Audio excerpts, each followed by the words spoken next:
இருந்து மீண்டு வந்து கேமுக்குள்ளார வந்த ஹார்திக் பாண்டியாவோட கம்பேக்ன்றது பரமசிவ கழுத்துல அமைதியா படுத்திருக்கிற பாம்பு படம் எடுக்கிற மாதிரி ஆக்ரோஷமா இருந்தது. ஃபீல்டிங், பேட்டிங், போலிங்னு எல்லாத்துலயும் பர்ஃபார்ம் பண்ணி எதிரடியை தோக்கடிக்கிறதுல ஸ்பெஷலிஸ்டே கபில் தேவ் தான். அவர் போன பிறகு அந்த இடம் இப்ப வரைக்கும் காலியா தான் இருந்துச்சு. ஆனா பாண்டியா அதை ஃபில் பண்ணி இருக்கிறாரு. இது வரைக்கும் ஆல்ரவுண்டரா 121 T20 போட்டிகளை விளையாடி போலிங்ல 99 விக்கெட்டுகளையும் பேட்டிங்ல 1919 ரன்களையும் அடிச்சிருக்கிறாரு. இவர் பெஸ்ட் ஆல்ரவுண்டர்ன்றதுக்கான எக்ஸாம்பிள் என்ன தெரியுமா? இவரை முழு நேர பந்து வீச்சாளரோடவோ இல்ல முழு நேர பேட்ஸ்மேனோடவோ ஏன் வேர்ல்டுலயே நம்பர் 1 ஃபீல்டரோடவோ இவரை கம்பேர் பண்ணணும்னா பண்ணலாம். அப்படி நீங்க கம்பேர் பண்ணும்போது இவருடைய தரம் ஒருபோதும் குறையாது. நேத்து அடிச்ச ஷாட்லாம் சாதாரணமான ஷாட் கிடையாதுங்க. 4 இருந்தாலும் சரி, 6 இருந்தாலும் சரி, fraction of secondல கிரவுண்ட விட்டு வெளியே போயிடுச்சு.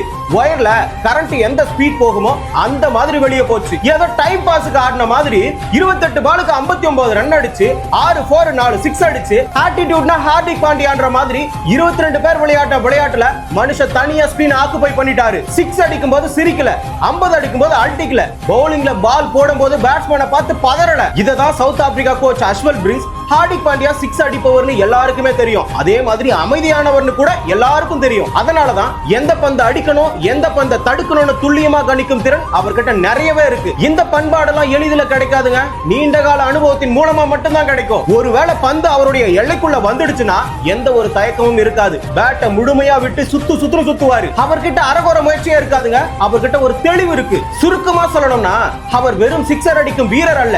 அதையும் தாண்டி அவருடைய பேட்டிங்ல ஏதோ ஒரு முதிர்ச்சி இருக்கிறது. அந்த முதிர்ச்சி வெறும் பேட்டிங்ல மட்டும் இல்ல, அவருடைய வார்த்தையாலையும் பேசி காட்டி இருக்கிறாரு. பிட்ச் பந்து வீச்சுக்கு சாதகமா இருக்கிறது எனக்கு தெரியும். அது தெரிஞ்சதுனால கொஞ்சம் தைரியமா விளையாடணும்னு தோணுச்சு. பந்து உடைக்கிற அளவுக்கு ஓங்கி அடிக்கிறத விட டைமிங்ல அடிக்கிறதுல தான் கவனம் செலுத்தினேன். ஒரு கிரிக்கெட் வீரரா அணியில எனக்கு என்ன வேலைன்றதை நினைச்சல நான் ஒருபோதும் கவலைப்பட்டது கிடையாது. இங்க ஹார்திக் பாண்டியாவுக்கு என்ன வேணும்ன்றதை விட டீமுக்கு என்ன தேவைன்றதுதான் முக்கியம். நான் எந்த அணிக்காக விளையாடினாலும் அணியை தான் முதல்ல நினைச்சு பார்ப்பேன், தேசத்தை தான் முதல்ல நினைச்சு பார்ப்பேன். இந்த மனநிலை தான் என்ன இந்த அளவுக்கு கொண்டு வந்திருக்கிறது. இவர் ஆடின விதத்தையும் பேசின விதத்தையும் பார்த்தா உண்மையான வீரனுக்கு அழகு என்ன தெரியுமா?